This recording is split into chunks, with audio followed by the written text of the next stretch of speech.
శ్రీ సచిదానంద సమర్థ సద్గురు సాయి మహారాజ్కి జై. సాయి బిడ్డలందరికీ కూడా సాయినాథన్ ఆశీర్వాదాలతో గురుచరిత్ర పారాయణము మనము 24 అధ్యాయంలోకి వచ్చామండి. శ్రీ గణేశాయ నమః, శ్రీ సరస్వత్యే నమః, శ్రీ గురుభ్యో నమః. సిద్ధియోగి ఇంకా ఇలా చెప్పారట. త్రివిక్రమ భారతి శ్రీగురుని నిందిస్తున్నాడని విని రాజు ఒకరోజు స్వామితో, స్వామి, అతడు మిమ్మల్ని నిందిస్తూ ఉంటే మీరు ఊరకుంటిరేమి? అతని అజ్ఞానాన్ని తొలగించరాదా అని వేడుకున్నాడట. శ్రీగురుడు అంగీకరించి బయలుదేరారు.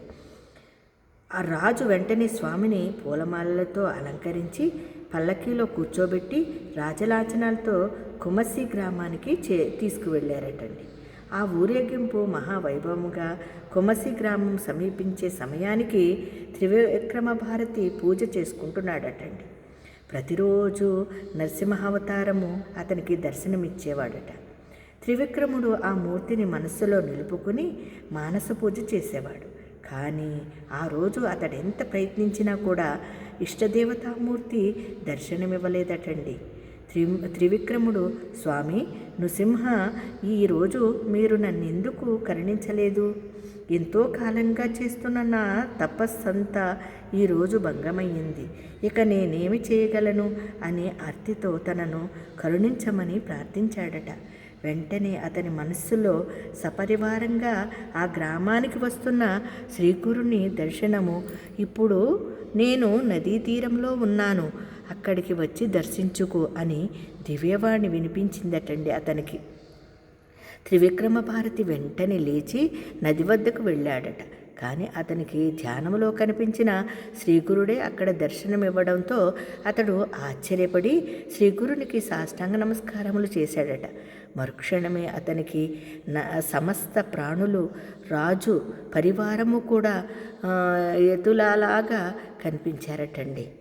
త్రివిక్రమ భారతి నివ్వెరబోయి, అంతమంది సన్యాసులలో శ్రీగురుని గుర్తించలేక, స్వామి త్రిమూర్తి స్వరూప, వీరందరిలో మీ రూపమేమిదో గుర్తించలేకున్నాను, నాపై కృపతో మీ రూపము దర్శింపచేయండి.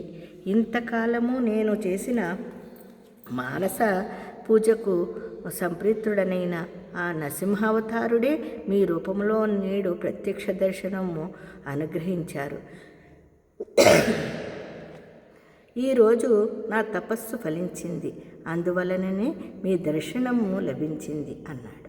శ్రీగురుడు సంతోషించి తమ నిజరూపముతో కనిపించారు. అంతకు ముందు కనిపించిన యతీశ్వరుల రూపాలు అదృశ్యమై వాటి స్థానములలో స్వామిని అనుసరించి వచ్చిన రాజు పరివారము కనిపించారు. స్వయముగా రాజు చేత వింజామరలతోనూ వేచబడుతున్న శ్రీగురుని దివ్య మంగళ రూపాన్ని త్రివిక్రముడు కన్నులారా చూశాడు. అప్పుడు శ్రీగురుడు, త్రివిక్రమ, ఎవరిని దాంభికుడని భ్రష్టుడని నిందించావో ఆ సన్యాసియే మేమిప్పుడే నిన్ను పరీక్షించాము. నృసింహభక్తుడవైన నీవు మమ్ములను ఏ కారణముగా విమర్శించావు? దంభి లక్షణాలేమిటో తెలుసుకోవాలని వచ్చాను. అంటే మీరు అనుకున్నట్టుగా ఆ లక్షణాలు ఏంటో చెప్పండి. నీ నృసింహుని అనుగ్రహముతో నా విషయమై నీ సంశయమేమిటో వివరించు అన్నారటండి. శ్రీగురుడు తన విషయమంతా వివరించి చెప్పడమే గాక ఆయన ప్రసాదించిన దివ్య మంగళ దర్శనముతో పరవశించిన త్రివిక్రమ భారతి శ్రీగురునికి నమస్కరించి, సద్గురోత్తమ, మీరు మానవ రూపంలో అవతరించడం వలన నేను తెలియక మూడు వలె ప్రవర్తించాను. నన్ను క్షమించండి. విదురుని వద్దకు, ద్రౌపది వద్దకు అనుగ్రహించవచ్చిన శ్రీకృష్ణుని వలె నన్ను అనుగ్రహించడానికై మీరే స్వయముగా వచ్చారు. మీరు సాక్షాత్తు త్రిమూర్తి స్వరూపమైన పరమేశ్వరులే. పగటి వెలుగును చూడలేని గుడ్లగోబవలే అజ్ఞానినైన నేను మీ పరంజ్యోతి స్వరూపాన్ని గుర్తించలేక భ్రమించాను. మీరు నన్ను జ్ఞానమనే నావలో ఎక్కించి మీ కృపయని అనుకూల వాయువును ప్రసరింపచేసి ఆత్మయని ఒడ్డుకు చేర్చండి. భారతంలో అర్జునునికి శ్రీకృష్ణుడు విశ్వరూప దర్శనమిచ్చిన కథ విన్నాను. కానీ ఇప్పుడు మీ అనుగ్రహముతో మీ విశ్వరూప ప్రత్యక్షంగా దర్శించి కృతార్థునయ్యాను. భేదబుద్ధిని సులభముగా తొలగించగల చింతామణి వలె మీరు నాకు ఈనాడు లభించారు.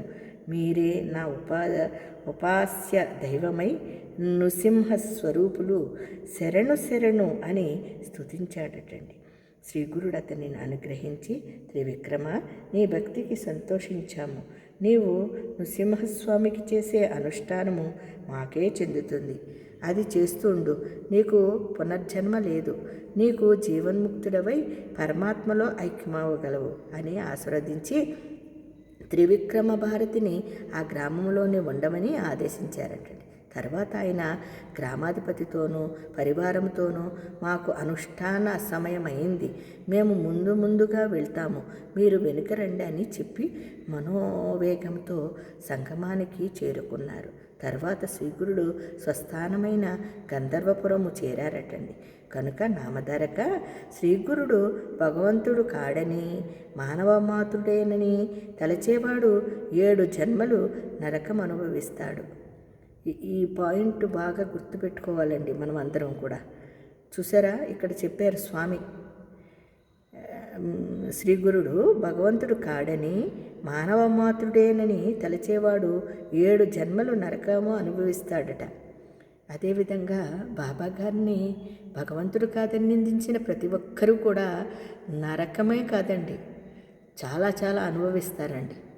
మరి గురువే బ్రహ్మ విష్ణు మహేశ్వరులని వేదాలు చెబుతున్నాయి కదా. నా మాటపై విశ్వాసం ఉంచి లోకులు శ్రీగురు పాదాలను ఆశ్రయింతురుగాక. అందరికీ అందుబాటులో ఈ గురుకథ అనబడు చలివేంద్రమును స్థాపించాము. దీని నుండి ప్రజలు గురు కథామృతమును సేవింతురుగాక అన్నారండి సిద్ధయోగి. మరి శ్రీ దత్తాయ గురువే నమః, శ్రీ శ్రీపాద శ్రీవల్లభాయ నమః, శ్రీ నృసింహ సరస్వతి